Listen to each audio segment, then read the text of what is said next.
Ndi nthawi ya nkhani uchekera kuno ku MBC ndipo madzulo ano muli ndine Austin Kachipeya ndi mzangayo Dinwe Mponda. Koma poyamba nayi mitu yake. President Chakwera wapempha anthu mdziko muno kuti akalembetse mukaundula wa chisankho mwaunyinji kuti adzavote pa chisankho cha chaka chamawa.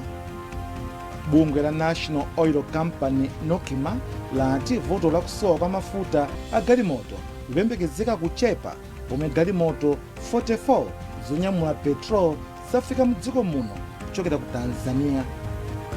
Ndipo mu nkhani za masewero, timu ya dziko lino ya masewero a mpira wa miyendo a mchinga yatuluka mu mpikisano wa mayiko a muno mu Africa wa AFCON itagonja kwa timu ya Mauritania.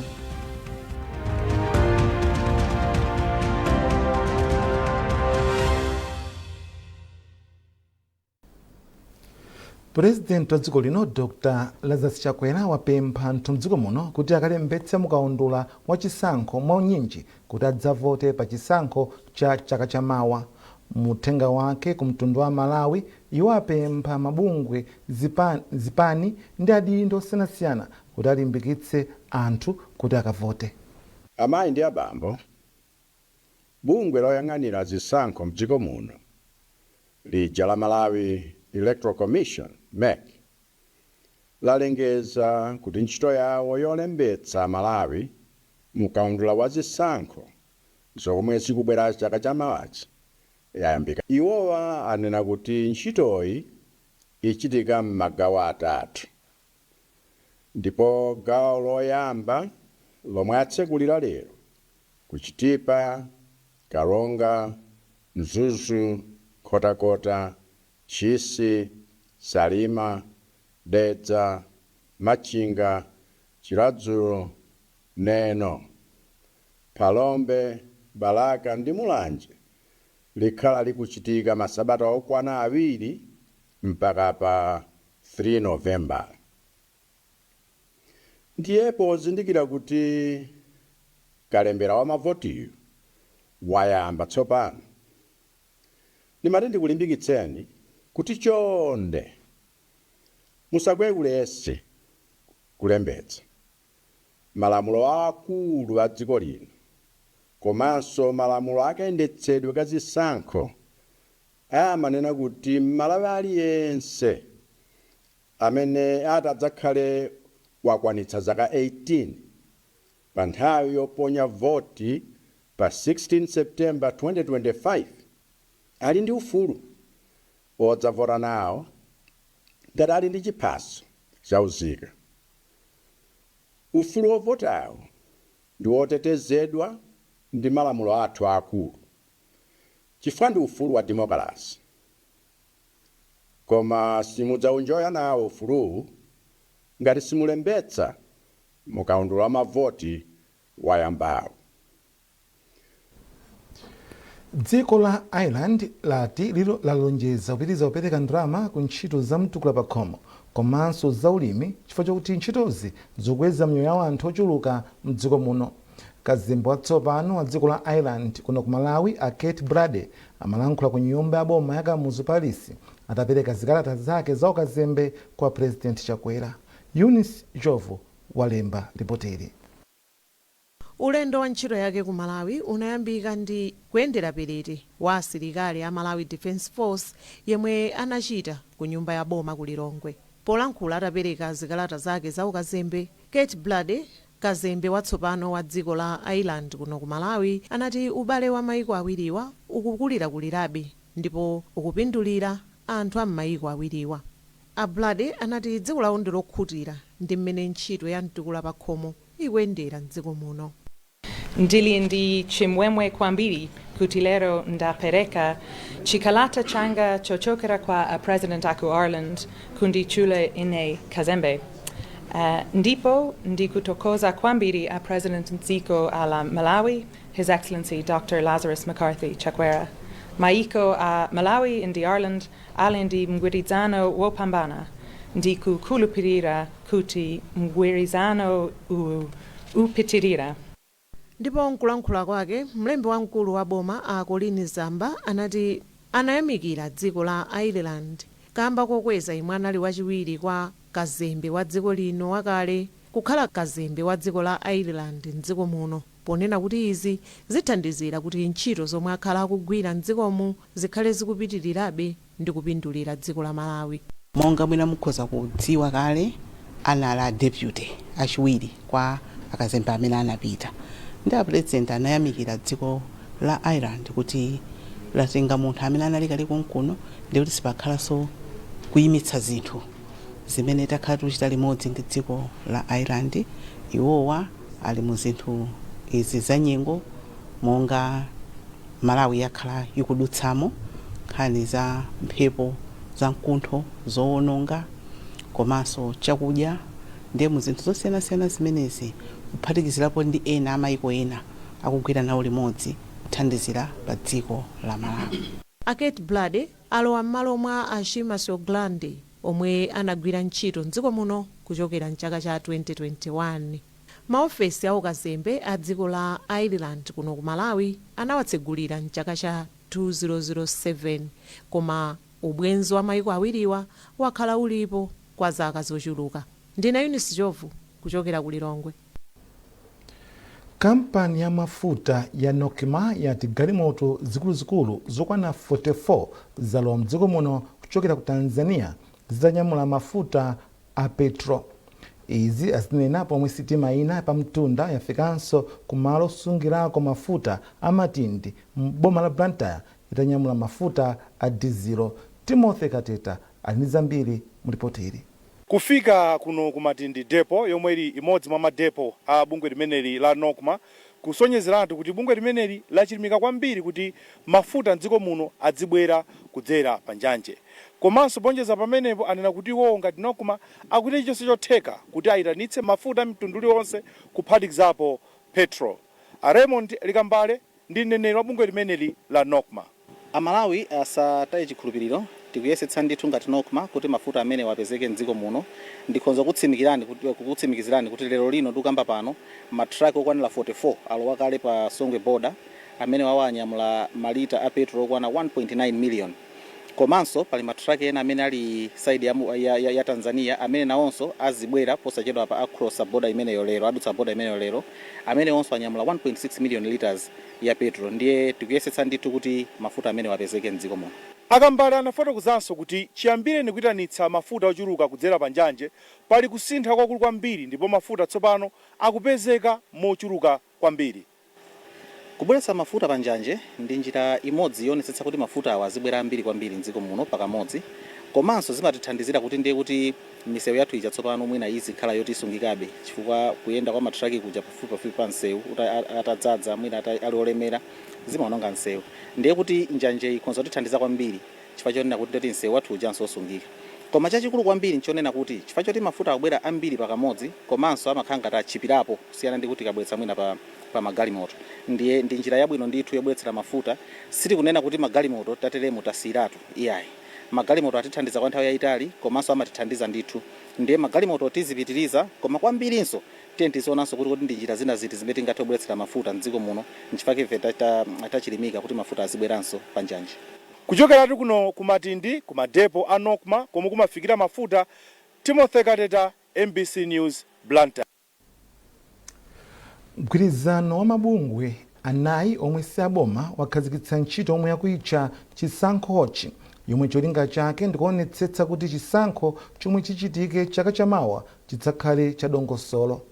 Mabungwe omwe akhazikitsa ntchitoyi ndi a Catholic Commission for Justice and Peace, Gender and Justice Unit, MUHAB, komanso bungwe la Public Affairs Committee, PAC. Madalitso Mhango ali ndi ripoti. Polankhula pamwambo okhazikitsa ntchitoyi wapampando wa bungweli Bishop Grifford Matonga ati kukhazikitsidwa kwa bungweli kuthandiza pothana ndi mavuto omwe amakhalapo pa nthawi ya chisankho komanso pa nthawi yomwe chisankho chatha. Bishop Matonga wati ntchitoyi ilimbikitsa ulamuliro wabwino kudzera mu zisankho zopanda chinyengo komanso zabata. Limene idapangidwa ndi cholinga chakuti ndithe kuona kuti kodi chisankho chikuyenda bwanji. Kuyambira nthawi ya kalembera amene ayambe posachedwa apa kuti kalemberayo akuyenda bwino, ngati pali zovuta zina tithe kulemba zimenezo kwafotokozera amene amene amayendetsa chisankho malingana ndi malamulo. Katswiri pa nkhani za ulamuliro wabwino a Henry Chingaibe ati ntchitoyi ithandizira kuonetsa kuti ndondomeko zonse za chisankho zayenda popanda chinyengo. Bungweli ndi bungwe loona mmene chisankho chikuyendera komanso kupereka upangiri makamaka ku Electoral Commission kuti ngati pali zinthu zina zimene sizikuyenda bwino a commission aja azione. Komanso ananena kuti ali ndi gawo la civic education kutanthauza kuti iwonso ali pakati pa Electoral Commission ndi anthu.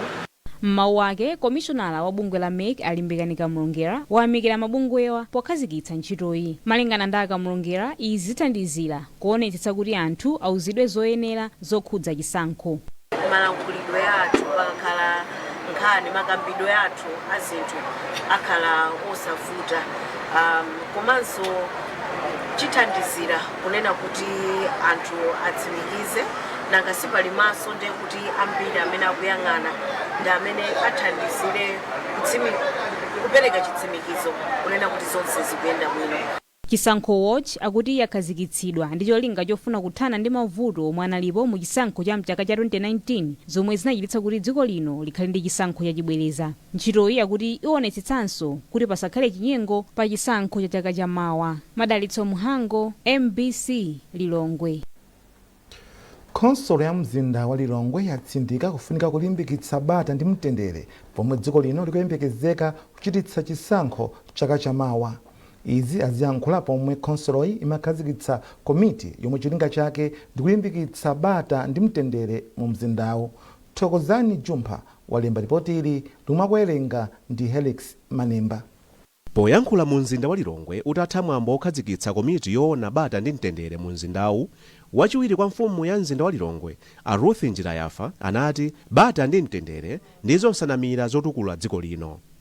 Njirayafa anati komiti iyi ithandizira kwambiri pa ntchito yolimbikitsa bata ndi mtendere pomwe dziko lino likuyembekezera kuchititsa chisankho chaka cha mawa. Mavuto amene pamwana kwambiri m'madera mwathu nkhani yogulitsa malo yomwe imakhala yovuta kwambiri ku madera lathuli komanso ngati anthu amapanga ma demonstration ndikufunikira kuti mwina tithe tokhaso kumatha kukonza mavuto amene tikukumana nawo kupanga solve ma issues amenewo pasite patisanafike nawo ngati ku polisi. Mawu ake komishonala wa Malawi Peace and Unity Commission a Francis Nkandawire anati udindo wa Malawi aliyense kusunga bata ndi mtendere mdziko muno. Nthawi zambiri pakakhala zinthu timayang'ana kwambiri kuma district kuma rural areas koma mtawuni namonso zinthu zimenezozo zosausa zimakhalapo ndithu ndikuti titaonesesa mu district inde population ilipo koma imakhala yoti anthu ali apo ndi apo koma mtawuni timakhala anthu ambiri pakaarea kakang'ono ndikuti zinthu nazonso zimene zimachitikira kuti zosausa pakaarea kamene koko ndi pamafunika kuti mulowererepo ndithu kuti anthu azikhala bwino mtawuni. Mzinda wa Lilongwe wachita izi pomwe mtsogoleri wa dziko lino Dr. Lazarus Makathi Chakwera anakhazikitsa komishoni yotchedwa Malawi Peace and Unity MPUC yomwe cholinga chake ndi kulimbikitsa bata ndi mtendere mdziko muno. Malinga ndi ripoti la kafukufuku wina wa za mtendere wa 2024, Malawi ili pa nambala 8 pa maiko omwe amadziwika ndi kusunga bata ndi mtendere. Mukuonera nkhani zikuchokera kuno ku MBC ndipo madzulo ano muli ndine Austin Kachipeya ndi mzangayo Linile Mponda. Tentonenso mitu yake. President Chakwera wapempha anthu mdziko muno kuti akalembetse mkaundula wa chisankho mwaunyinji kuti adzavote pa chisankho cha chaka cha mawa.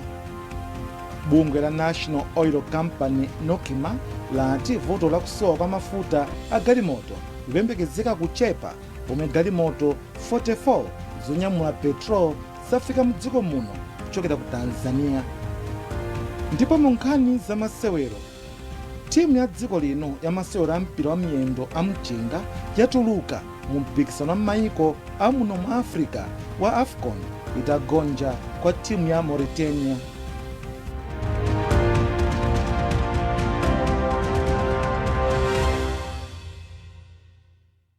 When pain clouds your child's sunny days, Parapain Baby swoops in, specially formulated to chase away pain and bring back the smiles. Uniquely developed so that it doesn't contain a drop of salicylic acid, ensuring the safety of our children.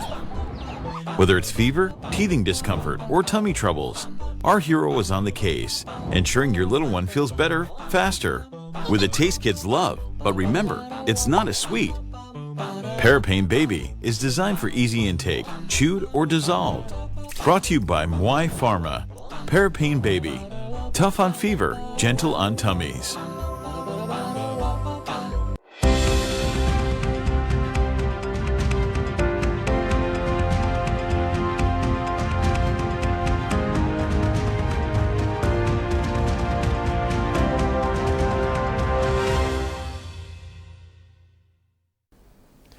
Takulandirani ndipo nkhani zathu zikupitirira.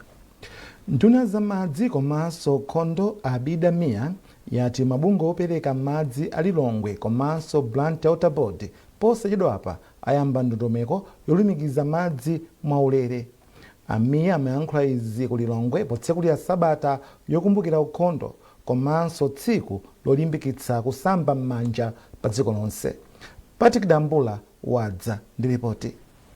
Sabata yokumbukira ukhondo yomwe yayamba lolemba pa 21 Oktoba cholinga chake ndi kukumbutsana ndondomeko zoyenera kutsatira m'makomo pofuna kupewa matenda omwe amadza chifukwa chakuchepa kwa ukhondo.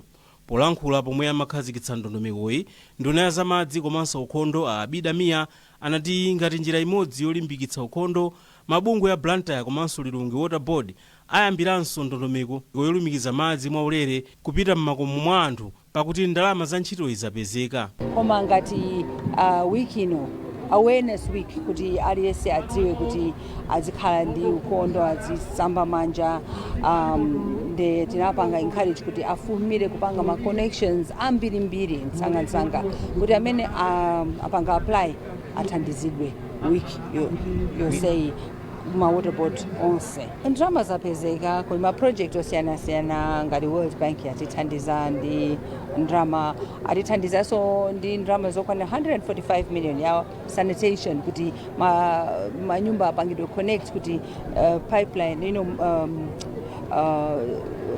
pipeline izidutsa manyumba kuti. Wapa mpando wa bungwe la Blantyre Water Board a George Nkhani anati kupezeka kwa ndalamaku kuwathandiza kupereka madzi abwino kwa anthu ambiri mu mzinda wa Blantyre komanso m'madera ozungulira. Ndipo m'mawu ake mkulu wa mabungwe amene amalimbikitsa ukhondo pansi pa dzina lokuti Westnet Awires Mwandira anati ngati mabungwe ogwira ntchito zosiyanasiyana zolimbikitsa anthu kupewa matenda omwe amabwera kamba kauve, ayesetsa kuti anthu apewe matenda amene amadza kamba ka madzi oyipa komanso uve. Feyo ngati mabungwe amene sali aboma mumaona kale kuti panopo tinalipo ambiri komanso ku maboma onse a dziko la Malawi kuno kuli ma members amene ali mabungwe amene sali aboma. Konseko zikhala zikuchitika fuka iyi inali launch chabe koma konseko zikhala zichitika ngakhale kunoko ku Lilongwe kuno. Chiyembekezo chathu nchonena kuti mzinda wa Lilongwe muno zofunikira zonse zonena kuti anthu mzinda wa Lilongwe muno azikhala moyo wa ukhondo zipitirira. Pamwambowu atsogoleri a mdera la Chinsapo komwe kunachitikira mwambowu kuphatikizapo phungu wa derali a George Zulu anasesa pa bwalo la sukulu ngati chizindikiro cha zomwe anthu akuyenera kumachita. Nalo bungwe la UNICEF linapereka ndowa komanso sopo ku sukulu ya Chinsapo posonyeza chabe zomwe akuti akhale akupereka msukulu zosiyanasiyana za mdziko muno msabatayi. Patrick Dambula, MBC, Lilongwe.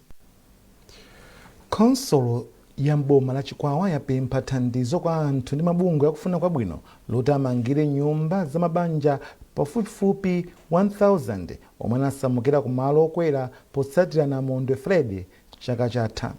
Mkuloona za mapulani ndi chitukuko ku konsolo ya mboma la Chikwawa athokozere Mthali ndi omwe anena izi pomwe bungwe la Good Neighbors limapereka thandizo la chakudya kwa mabanja okhudzidwawa. Simeon Boss wafika ndi zambiri. Moyo wakhala ovuta kwa anthu mazana omwe adasamukira ku dera la Pakamwa kuchokera kwa Ngabu komwe anakhudzidwa ndi namondwe wa Friday chaka chatha. Onse akukhala mu nyumba zongoyembekezera zomangidwa ndi udzu, komanso pamalopa palibe zimbudzi ndi madzi aukhondo. Kusowa kwa chakudya kwaonjezeranso mavuto omwe anthuwa akumana nawo, monga kufotokozera gogoyu. Mavuto aje ndi anjala, palibe vuto ina. Na misasa nyumba imene ikugona ine. Sida mangidwa mwagwana ayi akafuna ndigwira na mphepo imene yabwera poyambayi. Mawu ake mkulu woona za mapulani ndi chitukuko khonsolo ya boma la Chikwawa Athokozere Munthali ati ngakhale nthambi yoona za ngozi zogwa mwadzidzidzi ya Dodma inagula malo omwe anthu akukhalawa, mabanja ambiri alibe nyumba zabwino zokhalamo ndi zinthu zina. Iwo ati akupempha akufuna kwabwino kuti awathandize.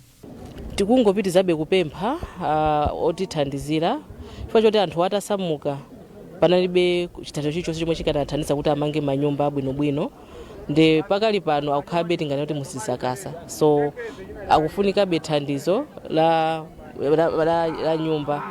Titha kupempha kunena kuti anthu atha kuthandiza mu njira zosiyana-siyana, kaya mwina ena atha kungowathandiza mwina ndi ndalama, ena solo kuwamangira manyumba kumene ngati khonsolo tiyamikira kwa basi. Poyankha ena mwa mavutowa, bungwe la Good Neighbors mothandizidwa ndi Korea International Cooperation Agency koika ndi Rapid likupereka chithandizo kwa anthuwa. Thandizoli likuphatikizapo chimanga, ufa wa soya, mafuta ophikira ndi ndiwo za usipa. Mkulu wa bungweli Georgine Joe wati thandizoli lomwe akulipereka ku mabanja 6,000 amboma la Chikwawa ndi Balaka akulipereka poyankha pempho lomwe President wa dziko lino Dr. Lazarus Chakwera adapereka pomwe analengeza kuti maboma 23 mdziko muno ndi malo angozi. Wachiwiri kwa mkulu wa bungwe la Dodma Afayup Mwafongo wayamikira bungwe la Good Neighbors chifukwa cha thandizoli, ndipo wati nthambi ipitiriza kusakasaka thandizo lina loti lifikire mabanja pafupifupi 85,000 omwe akumana ndi vuto la njala mboma la Chikwawa. Kuchokera kuno ku Chikwawa ndine Simeon Boys. Bungwe lolimbikitsa chitukuko mdziko muno la Partners for the North lati mpofunika kuti mabungwe agwirane manja ndi boma pa nkhani yolimbikitsa maphunziro mdziko muno makamaka madera ku midzi. Mkulu wa bungweli Amaziopa Daniels wanena izi pomwe bungweli layamba ntchito yopeza thandizo logulira matresi okwana 500 okapereka ku sukulu ya sekondari ya Eutini mboma la Mzimba kumwe kuli vuto lalikulu la zogonera ophunzira. Amaziopa akuyankhula ndi Grant Muhango. Boma pano pali kupanga emphasize pa Vision 2063 yathu ija imenenso National Planning Commission ikupangaso kwambiri champion. Ndeti kamati Vision 2063 anyamata yake ndi amene ali form 1 kwa Eutini Secondary School, amene ali form 2, amene ali form 3, amene ali form 4. Ndiye ngati anyamata amenewo alibepo kugona pabwino, sangaganize bwino, sangakhoze bwino, ndiye kuti kungoweta anthu olephera kapena dziko lolephera. Ndiye ifeyo ngati Partners for the North tinachiona kuti ndichofunikira kwambiri kuti tipange mobilize ma mattresses 500 kuchokera kwa Amalawi akufuna kwabwino, even amene ali asali Amalawi koma akutimvera pano kuti atithandize tufuna ma mattresses 500 by pa 29 October kuti pa 30 tikasiya mattresses amene ku Eutini Secondary School kuti achinyamata athu azigona pabwino, matupi awo asakhale ofoka, matupi awo asakhale ndi matenda, komanso skulu ikhale skulu ya performance yabwino. Nde ifeyo ngati Partners for the North tikuthangatira boma pa ntchito zabwino zimene Ministry of Education ikufuna kuti anyamata athu ndi asungwana athu azikhoza ma points kumayambira ma 6 points akumalekezera mwina ma 12 13 points. Ma points aja kuti abwere mwana uja akwena kukhala motivated ndipo ugona. Mundikhulupirira anyamata ambiri ndi asungwana ambiri amene ku Eutini Secondary School ena amachokera ku Blantyre amagona pabwino kwawo, ena amachokera mwina ku Lilongwe amagona pabwino kwawo, ndi akapita ku skulu kuja kaona ndipo kugona si pabwino. Ambiri mwa iwowo ndi aja mwina amapanga withdraw ku skulu, kapena ndi aja ambiri mwa iwowo amangopanga prefer kuti mkalasi muja azikangosewera kapena kumanga kugona because pamene akugona paja si pabwino. Nkhani za masewero. Timu ya dziko lino ya masewero ampira wamiyendo amchenga lero yatuluka mu mpikisano wa mayiko amuno mu Africa wa AFCON itagonja kwa timu ya Mauritania ndi zigoli 11-6. Mpikisano ukuchitikira mdziko la Egypt. Praise Majawa walemba ripotili lomakuwerenga ndi Norbert Jameson. Timu ya Malawi inapambana gawo loyamba la masewerowa ndi zigoli 3-2, koma Mauritania inabwera ndi mphamvu mchigawo chachiwiri nkupambana ndi zigoli 7 kwa 4.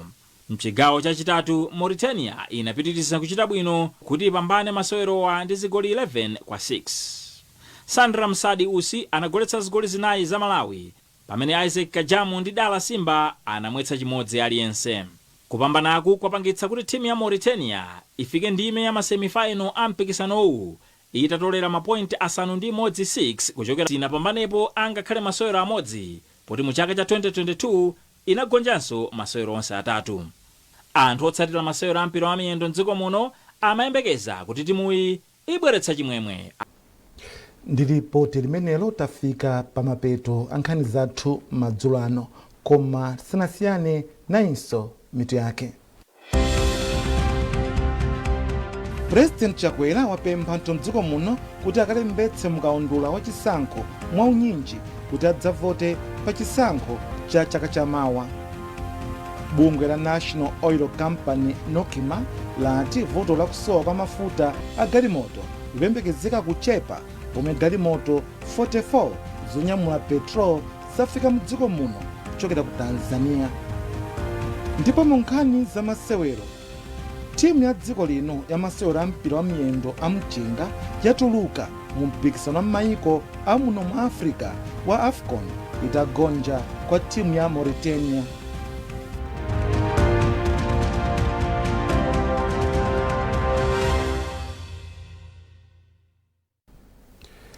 Pezani nkhanizi ndi zina zambiri popita pa mbc.mw kapena MBC Digital pa Facebook, Instagram komanso X. Mnali ndine Austin Kachipeya ndi mzangayo Line Mponda tikuti usiku opambana.